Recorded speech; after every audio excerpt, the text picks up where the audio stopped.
Huawei ba nila, hindi pwede i-transfer sa iba. Alin? Ang ganyang LCD ba sa Huawei ba nila lang talaga siya? Depende, meron kasing Prime, basta Huawei. Basta ba Huawei? Basta wag lang yung iba yung Vivo yung ano. Basta kaano niya, ka-brand niya. Oo.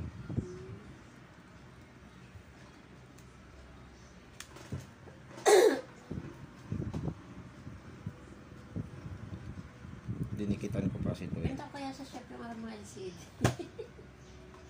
Benta mo sa shop. Hindi yan lang naman.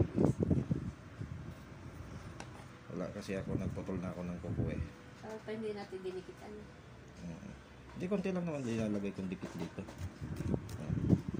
Ganyan lang yan. Kaya maayos lang sa pag-alis ko lang din ako bibili. Tiwala lang sa cellphone mo, te. Bibili ko naman ay mamahalin. Mahal pa kaya yan doon, 20 mo sa pera natin. Anong 20?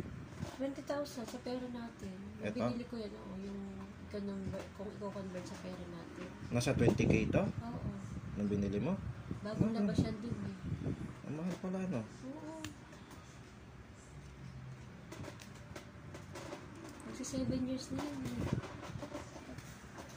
Hindi, 2019 itong model niya. 2019 to eh. 19. O, bibilangin mo 20 na sa 5 years. 5 years pa. Magpa 5 years na. So matibay din. Matibay din kasi pumagal nga ng 5 years sa'yo eh.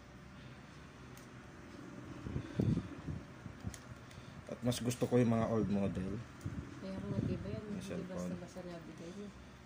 Kasi yung mga bago ngayon na brand ng cellphone na yung mga Tecno po, ganyan. Pag bagong brand pa lang ng mga cellphone, wala pa silang pyesa. Basta-basta makukuha. Hindi sa Pinas. Yung iba sa ibang bansa mo pa. Pera ka, mag-aral ka ng ganyan, tayo ka ng pwesto. Kaya kasi na ganyan eh. Oo ba? Na? Kasi may pera ka, tapos tinita ka ng mga face, yung negosyo mo. Oo. Ikaw sa cellphone, ang asawa ko naman, mga part ng sasakyan pa rin. Maganda rin yun, automotive. Oo, sasakyan. Dahil siya nag-aral, pero marunong